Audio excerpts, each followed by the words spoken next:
Vamos abrir a palavra de Deus no livro dos Juízes, para a leitura do capítulo 11. Juízes capítulo 11. Era então Jefté, o gileadita, homem valente, porém filho de uma prostituta. Gileade gerara a Jefté. Também a mulher de Gileade lhe deu filhos, os quais, quando já grandes, expulsaram Jefté e lhe disseram: não herdarás em casa de nosso pai, porque és filho de outra mulher. Então Jefté fugiu da presença de seus irmãos e habitou na terra de Tobi. E homens levianos se ajuntaram com ele, e com ele saíam. Passado algum tempo, pelejaram os filhos de Amon contra Israel. Quando pelejavam, foram os anciãos de Gileade buscar Jefté da terra de Tobi. E disseram a Jefté: vem e sê nosso chefe, para que combatamos contra os filhos de Amon. Porém Jefté disse aos anciãos de Gileade: porventura não me aborrecestes a mim e não me expulsastes da casa de meu pai? Por que, pois, vindes a mim agora, quando estais em aperto? Respondeu-lhe os anciãos de Gileade a Jefté: por isso mesmo tornamos a ti. Vem, pois, conosco e combate contra os filhos de Amon, e sê o nosso chefe sobre todos os moradores de Gileade. Então Jefté perguntou aos anciãos de Gileade: se me tornardes a levar para combater contra os filhos de Amon, e o Senhor nos der a mim, então eu vos serei por cabeça? Responderam os anciãos de Gileade a Jefté: o Senhor será testemunha entre nós e nos castigará, se não fizermos segundo a tua palavra. Então Jefté foi com os anciãos de Gileade, e o povo o pôs por cabeça e chefe sobre si. E Jefté proferiu todas as suas palavras perante o Senhor em Mispa.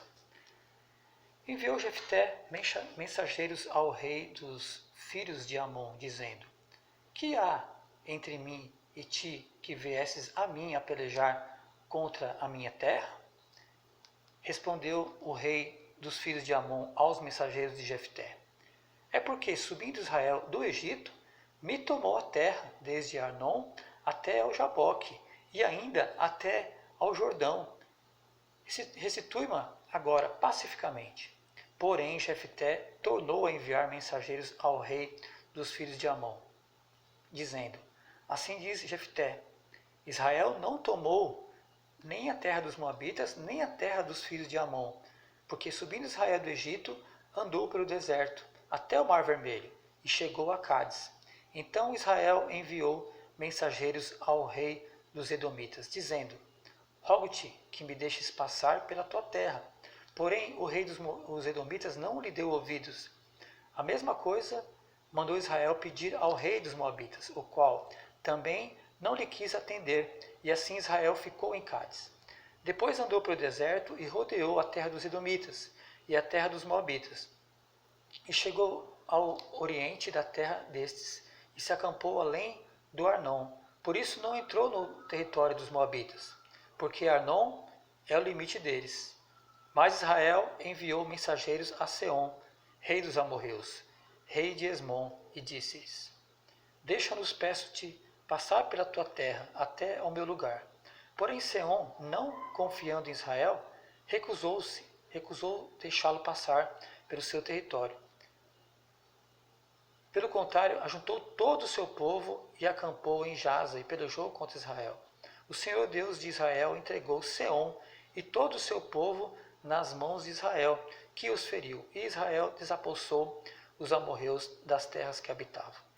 Tomou posse de todo o território dos amorreus, desde o Arnon até ao Jaboque, e desde o deserto até ao Jordão. Assim o Senhor Deus de Israel desapossou os amorreus ante ao seu povo de Israel. E pretendes tu ser dono da terra? Não é certo que aquilo que Quemos, teu Deus, te dá, consideras como tua possessão? Assim possuiremos nós o território de todos quantos o Senhor nosso Deus, expulsou de diante de nós. És tu melhor do que o filho de Zippor, Balaque, rei dos Moabitas? Porventura contendeu este em algum tempo com Israel, ou pelejou alguma vez contra ele? Enquanto Israel habitou 300 anos em Esbom e nas suas vilas, em Aroer e nas suas vilas, e em todas as cidades que estão ao longe do Arnon, por que vós, amonitas, não as recuperastes durante esse tempo? Não sou eu, portanto, quem pecou contra ti, porém tu fazes mal em pelejar contra mim. O Senhor, que é juiz, julgue entre os filhos de Israel e os filhos de Amon. Porém, o rei dos filhos de Amon não deu ouvidos à mensagem que Jefté lhe enviara. Então o Espírito do Senhor veio sobre Jefté, e atravessando este por Gileade e Manassés, passou até Mispa de Gileade, e de Mispa de Gileade passou contra os filhos de Amon.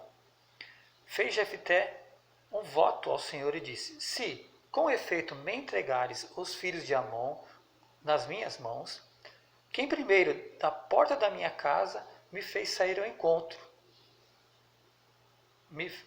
quem primeiro da porta da minha casa me sair ao encontro, voltando eu vitorioso dos filhos de Amon, esse será do Senhor, e eu o oferecerei em holocausto. Assim Jefté foi de encontro aos filhos de Amon a combater contra eles, e o Senhor os entregou nas mãos de Jefté. Este os derrotou desde Aroer até as proximidades de Minite, 20 cidades ao todo, e até Abel-Queramim, e foi muito grande a derrota. Assim foram subjugados os filhos de Amon diante dos filhos de Israel. Vindo, pois, Jefté a Mispa, a sua casa, saiu-lhe a filha ao seu encontro, com adufes e com danças, e era ela filha única.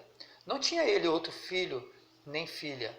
Quando a viu, rasgou as suas vestes e disse: ah, filha minha, tu me prostras por completo, tu passaste a ser a causa da minha calamidade, porquanto fiz voto ao Senhor, e não tornarei atrás. E ela lhe disse: pai meu, fizeste voto ao Senhor, faze, pois, de mim segundo o teu voto, pois o Senhor te vingou dos teus inimigos, os filhos de Amon. Disse mais a seu pai: concede-me isto, deixa-me por 2 meses, para que eu vá e desça pelos montes, e chore a minha virgindade, eu e as minhas companheiras. Consentiu ele, vai, e deixou ir por 2 meses. Então se foi ela com as suas companheiras e chorou a sua virgindade pelos montes. Ao fim dos 2 meses, tornou ela para seu pai, o qual lhe fez segundo o voto por ele proferido. Assim, ela jamais foi possuída por varão. Daqui veio o costume em Israel, de as filhas de Israel saírem por 4 dias, de ano em ano, a cantar em memória da filha de Jefté, o Gileadita. Oremos. Pai bendito, Pai eterno, nós te louvamos porque o Senhor nos deu a sua palavra, e ajuda-nos, ó Deus, a compreender a tua mensagem, que ela seja de acordo com a tua vontade, que ela venha ao encontro da nossa necessidade, e que a tua palavra nos faça cada vez mais verdadeiros adoradores, que te glorifiquem e que viva para te servir. Perdoa, Pai, os nossos pecados, em nome de Jesus. Amém. Essa é uma narrativa longa, e eu gostaria de tratar com o tema desse capítulo. O tema é: a graça de Deus triunfa para pessoas improváveis. A graça de Deus triunfa para pessoas improváveis. Para que possamos entender o contexto e essa mensagem, esse tema, é preciso conhecer um pouco do livro de Juízes. O livro de Juízes, esse episódio ocorre após a entrada do povo de Deus, Israel, na terra de Canaã. Sob a liderança de Josué, conquistou muitas coisas, derrotou várias nações, distribuiu a terra para as tribos e,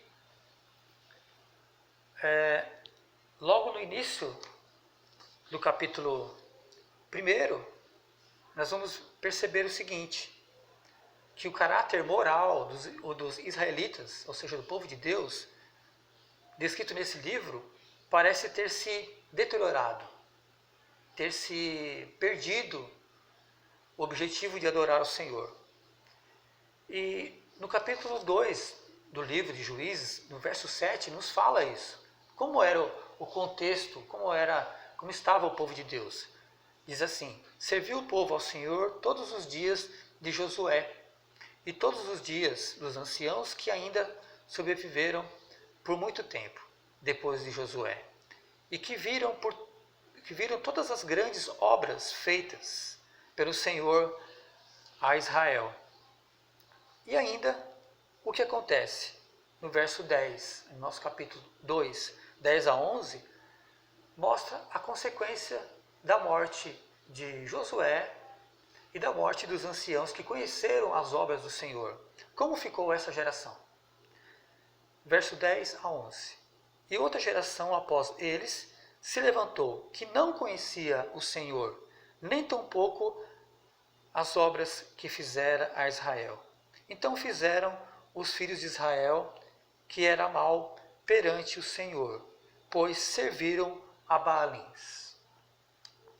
À medida que cada tribo recebia a sua parte, a sua herança, seus integrantes se envolviam de tal forma no cultivo da terra, no conforto no lugar onde estavam, e esqueceram da guerra, esqueceram de derrotar os inimigos assim, que estavam presentes. E também ajudar os restantes do povo que ainda não tinha ocupado a terra. O livro de Juízes, no capítulo 10, anterior ao acontecimento de Jefté, nos mostra como era o ambiente do povo de Deus. Capítulo 10, de 6 a 10, vou resumir aqui alguns tópicos importantes, diz o seguinte: Israel serviu a 7 deuses falsos. No verso 6. E, portanto, o Senhor os entregou nas mãos dos filisteus e dos amonitas, versos 7 a 9. E Israel clamou por livramento. Diz assim, esse é o centro, o versículo centro do clímax aqui do livro de Juízes. Ao Senhor então, verso 16 do capítulo 10, ao Senhor então já não pôde ele reter a sua compaixão por causa da desgraça de Israel. Entendendo o ciclo que vivia o povo de Deus. O povo de Deus pecava com idolatria, adorando a deuses que prometiam e clamavam a eles fertilidades, prometiam a eles, e eles confiavam que dava vitória a guerras. O povo de Israel, eles então pecavam, havia idolatria, o povo de Deus sofria, caíam nas mãos dos seus inimigos, e aqui eles estavam sofrendo durante 18 anos sob a mão dos seus inimigos, dos amonitas. Então tinha o ciclo idolatria, castigo, clamor, eles clamavam por arrependimento, e aí Deus, como ele não podia reter a sua graça, ele abençoava e livrava. Após passado esses tempos dos juízes, eles voltavam novamente a pecar contra o Senhor.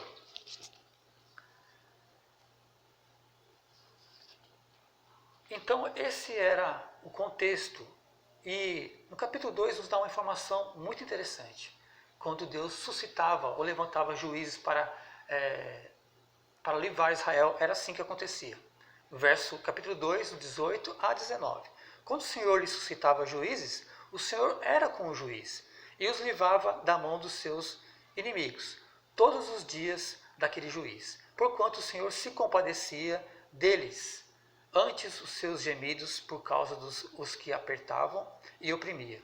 Sucedia, porém, que, falecendo o juiz, reincidiam e se tornavam piores do que seus pais, seguindo após outros deuses, servindo-os e adorando-os eles. Não deixavam das suas obras. Nada deixava das suas obras, nem da obstinação dos seus caminhos. E no verso 10 explica que estavam servindo a outros deuses. Mas chega nesse contexto a pessoa de Jefté. E voltamos ao nosso tema. A graça de Deus triunfa para pessoas improváveis. Quando isso acontece? Veja que como Deus trabalhou na vida desse juiz chamado Jefté. Em primeiro lugar, a graça de Deus ela triunfa para pessoas improváveis quando vivenciam o abandono. E eles são transformados. Veja, no verso 10 do nosso livro, aqui no capítulo 11, do 1 ao 10 tem esse contexto. Jefté era chamado homem valente e ele foi filho de uma prostituta, ou seja, o seu pai teve um caso extraconjugal e quando morre o seu pai, os seus irmãos, seus meio-irmãos, os expulsam. E Jefté sai da sua casa expulso e sem nenhum dinheiro, sem nenhum recurso, e ele então se encontra abandonado pelos homens, pela sua família. E como Deus trata disso, desse abandono? As pessoas que vivenciam o abandono, nas mãos de Deus, as pessoas são transformadas. E veja o que acontece no verso 4. Passado algum tempo, pelejaram os filhos de Amon contra Israel. Quando pelejavam, foram os anciãos de Gileade buscar Jefté na terra de Tobi. E veja que Jefté, quando ele é expulso da sua casa, ele se junta, ele vai guerrear agora com pessoas levianas, pessoas desocupadas, assim, pessoas irresponsáveis. Mas Jefté era um valente e estava defendendo o seu povo.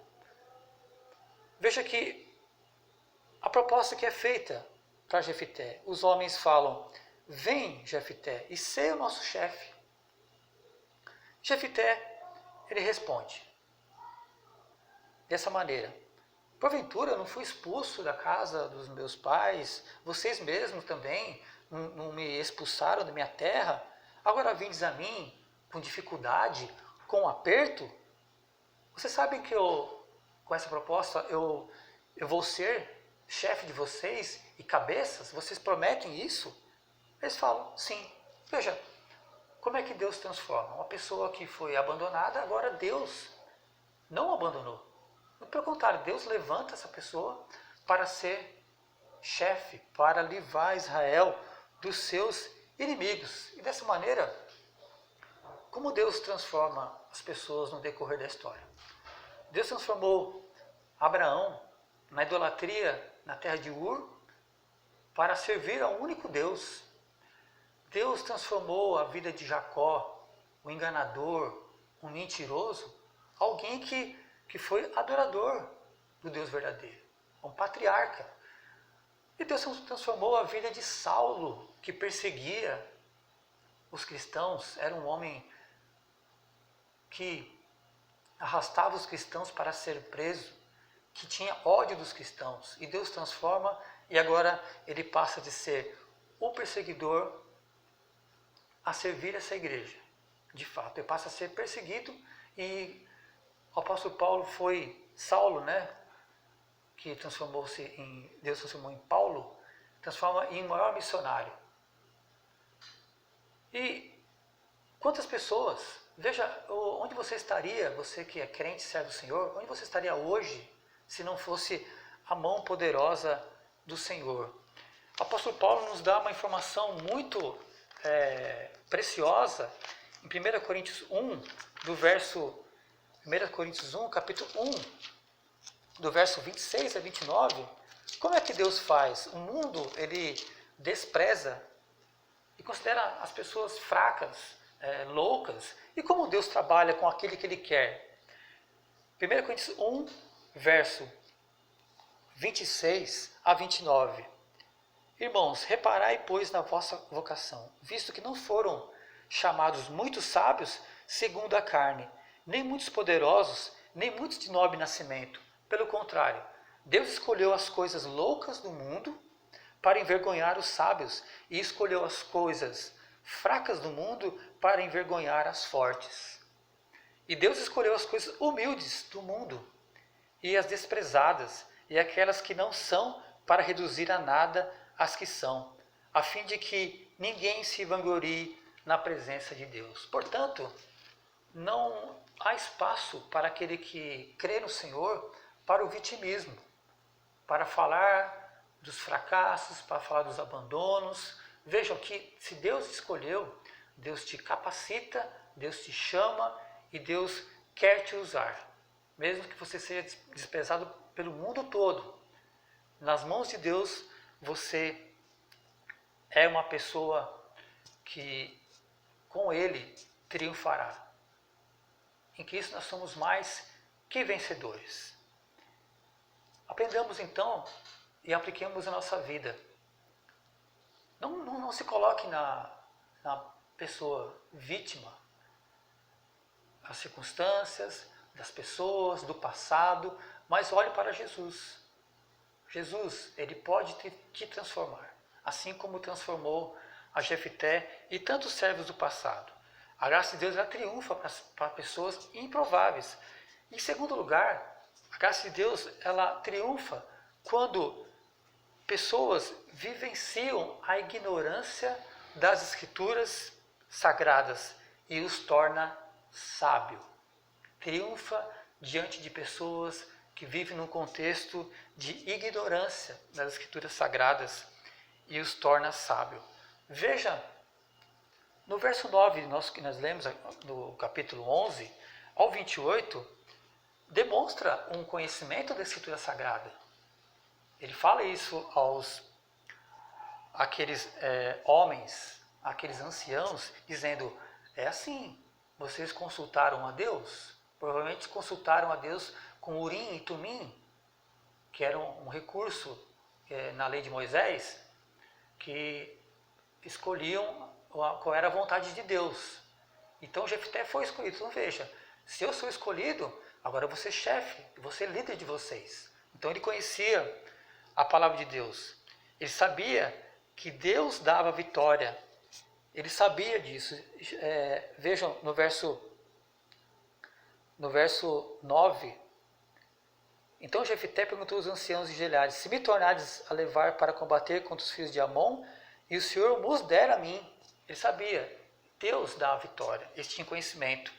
E aos inimigos, ele dá uma declaração muito importante. Ele fala aos seus inimigos e ele tem uma estratégia, ele é muito sábio. Ele não mostra uma pessoa que não sabia o que estava falando, ele sabia. Diz assim, enviou Jefté mensageiros ao rei dos filhos de Amon, dizendo... Então ele faz uma proposta de guerra antes. Diz o seguinte, qual é o motivo que os inimigos querem guerrear? Os inimigos vão falar que é o seguinte, que os israelitas tomaram uma terra deles. E agora, os israelitas têm que devolver. E agora, o Jefté dá uma aula de Bíblia. Ele vai falar de 300 anos de história. Um povo que com muita facilidade esquecia do Senhor. 10, 20 anos já esqueciam, voltavam às mesmas práticas. Jefté vai falar agora de 300 anos de história. Veja aqui.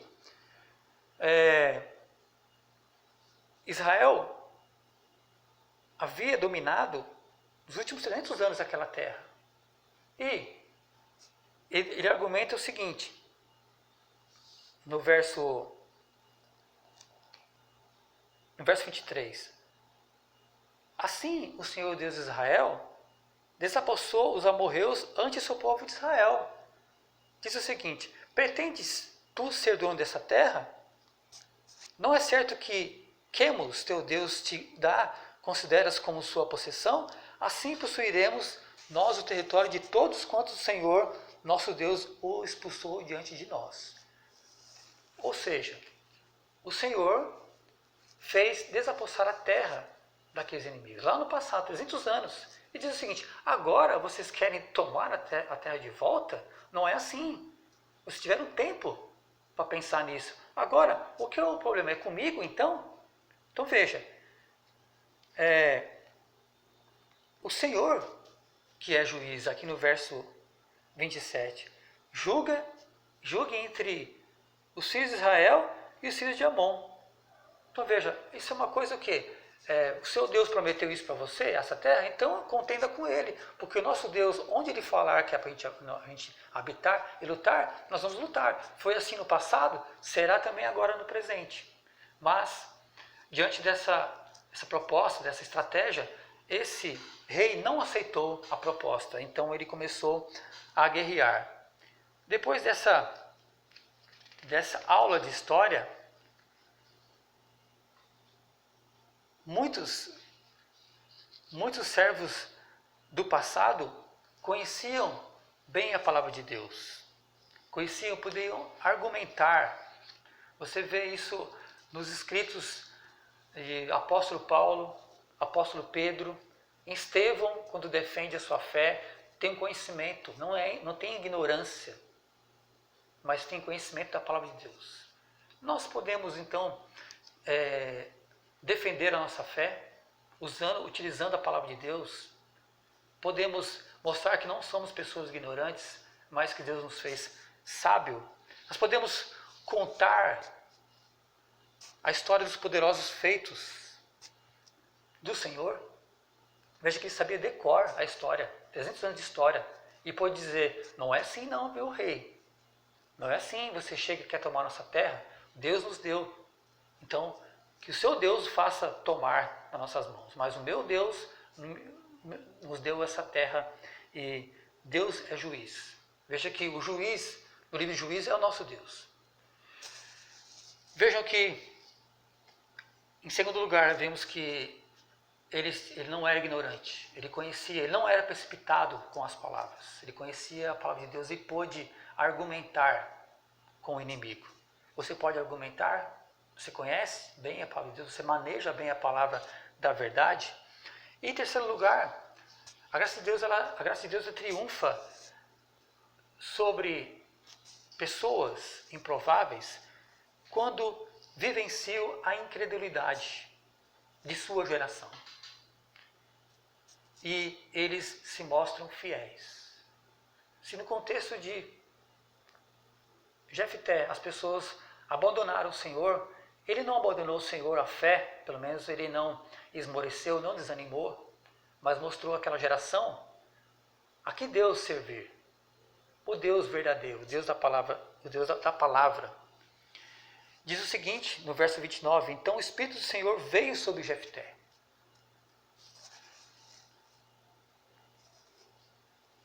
E ele fez um voto. Fez um voto ao Senhor e disse, no verso 30, se com efeito me entregares os filhos de Amon nas minhas mãos, quem primeiro da porta da minha casa me sair ao encontro, voltando eu vitorioso dos filhos de Amon, esse será do Senhor, e eu oferecerei em holocausto. Assim Jefté foi de encontro aos filhos de Amon, a combater contra eles, e o Senhor os entregou nas mãos de Jefté. Jefté, ele confiou no Senhor. O Senhor deu vitória.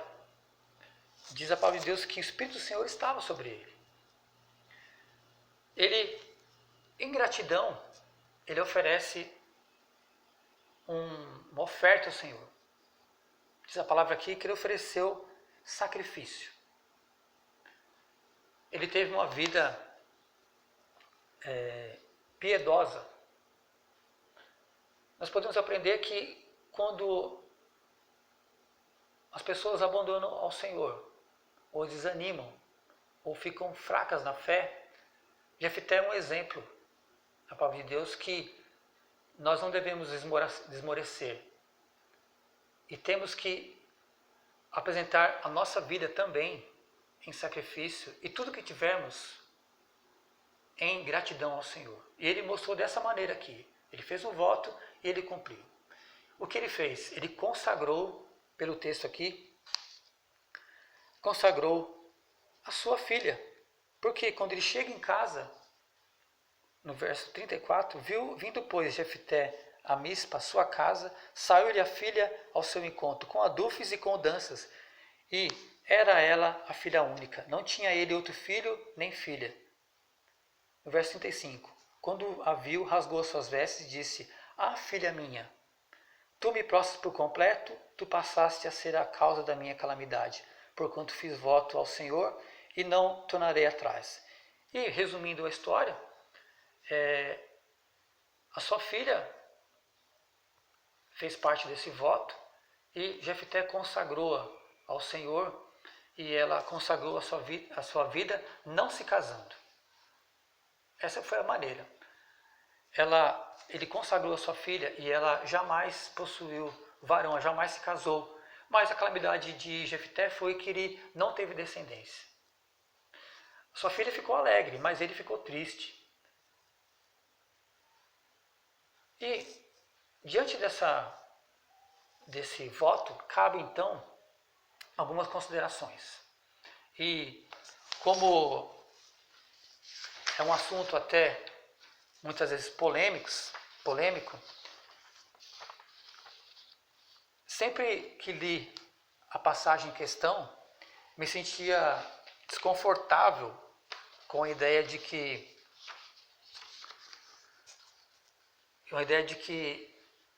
Jefté tinha oferecido a sua filha como um holocausto, tinha matado a sua filha.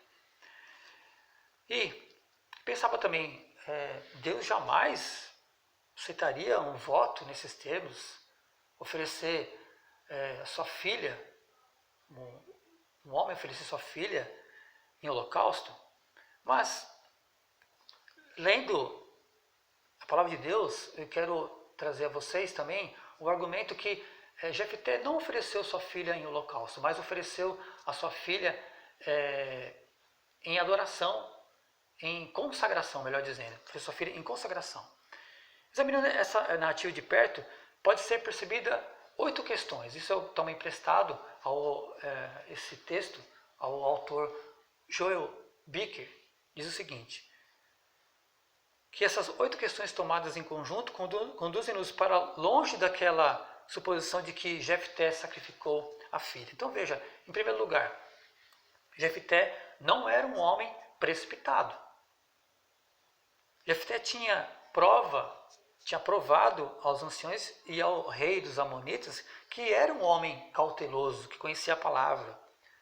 Um pouco antes, Jefté não atendeu prontamente ao pedido dos anciãos para se tornar líder de Israel, mas questionou a fim de descobrir quais eram os motivos e as suas intenções daqueles homens. Ele também não se precipitou em já guerrear na batalha, mas ele enviou mensageiros aos Amonitas na tentativa de encontrar alguma alternativa diplomática em vez da guerra, para pleitear justiça à causa de Israel. Ele queria ser uma pessoa também justa. Então, não era um homem precipitado. Em segundo lugar, em suas discussões com os Amonitas, Jefté demonstra sua familiaridade com as Escrituras, com a palavra de Deus, com o Pentateuco, com o livro da lei. Então ele deveria conhecer Levítico 18, melhor dizendo, 21, e Deuteronômio 12, do 29 e 32, em que Deus proíbe o oferecimento de sacrifícios humanos, e especialmente os seus próprios filhos. Isso seria uma abominação. E no capítulo 11 está mostrando então que Jefté estava inserido num contexto de reforma, incluindo o próprio Jefté. Tinha se arrependido e voltado para o Deus vivo. Em terceiro lugar, Jefté fez o seu voto e o Espírito de Deus estava sobre ele. Ora, o Espírito de Deus o inspira e vai fazer um voto que contrariasse tão claramente a Escritura Sagrada, essa Escritura revelada pelo próprio Deus. Não, parece muito difícil acreditar nisso. Também é difícil acreditar que Israel tivesse seguido a Jefté como um líder se ele tivesse desobedecido a Escritura de forma tão notória e tivesse sacrificado sua filha. Em quarto lugar, Olhemos de perto Juízes 11:31. Veja. Quem primeiro da porta da minha casa me sair ao encontro, voltando eu vitorioso dos filhos de Amon, esse será do Senhor, e eu o oferecerei em holocausto. Uma possível opção para a tradução é lembrar que holocausto, em hebraico, nem sempre significa sacrifício sangrento. A palavra hebraica também pode significar total dedicação. Total dedicação. E também a palavra aqui, a palavra quando fala as filhas de Israel ia anualmente lamentar, também pode ser traduzida como ensaiar ou comemorar. Elas podiam estar comemorando sua dedicação ao serviço de Deus, o qual envolvia submissão total do seu coração. Em quinto lugar, depois de Jefté derrotar os amonitas e encontrar a filha, Jefté teve bastante tempo para ponderar, para pensar no seu voto. Mas também os sacerdotes poderiam ter o advertido para mudar o seu voto, mas ele não mudou o seu voto. Em sexto lugar, se o voto de Jefté tivesse sido precipitado, em Levítico 5, de 4 a 5, lhe ofereceria uma possibilidade de se arrepender de tal voto. Levítico 27 também, a possibilidade de Jefté redimir a sua filha, mediante o pagamento de um outro resgate. Mesmo assim, Jefté recusou essas opções. Em sétimo, quando a filha de Jefté foi lamentar por 2 meses, ela não lamentou a sua morte iminente, mas sim a virgindade perpétua. Juízes 11:38. Ela lamentou não a morte, mas a sua virgindade. Em oitavo, Jefté é recomendado e não foi repreendido na Escritura nenhuma vez. Ele governou Israel durante outros 6 anos. Ele é recomendado em 1 Samuel 12:11. Ele é recomendado em Hebreus 11:32. Menciona Jefté como um herói da fé. Não em lugar de uma figura desprezível, abominável. Concluindo, Jefté não prometeu matar sua filha, mas Jefté prometeu dedicar ao serviço de Deus, o que envolveu o desafio notável de sua virgindade perpétua. E o que diz o verso 39? Que ele levou cabo ao seu voto, mas não adiciona, e ela morreu. Ao invés disso diz, ela jamais foi possuída por varão. Jefté cumpriu o seu voto, assim, porque a sua filha viveu o resto da vida como virgem. Como podemos aplicar esse terceiro ponto? Que Jefté, ele vivenciou uma geração de pessoas incrédulas, mas ele se mostrou piedoso. Nós temos consagrado nossos filhos, nossas filhas. Não falo somente do batismo, porque isso é básico, mas nós oramos por eles e com eles, nós ensinamos a palavra de Deus para que eles sejam, que é importante também ser profissionais, ser pessoas decentes, pessoas moralmente aprovadas pela sociedade, por Deus, mas que sejam crentes. Nós temos consagrado os nossos filhos.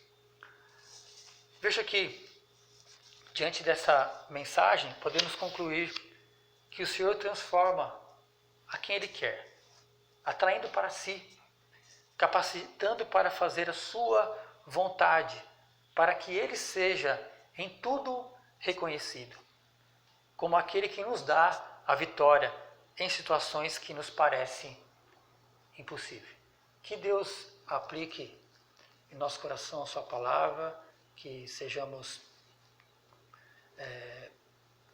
pessoas que não sejam vítimas, mas que levante a cabeça e confie no Senhor, que creia que o Senhor não nos abandona, é sua promessa, que sejamos pessoas que tenham conhecimento da palavra de Deus, que possa defender e atacar também os inimigos, de acordo com a orientação do nosso Deus, fique bem claro isso, que nós sejamos também pessoas piedosas, que consagrem a nossa vida ao altar do Senhor em todo momento. Que Deus assim nos abençoe. Amém.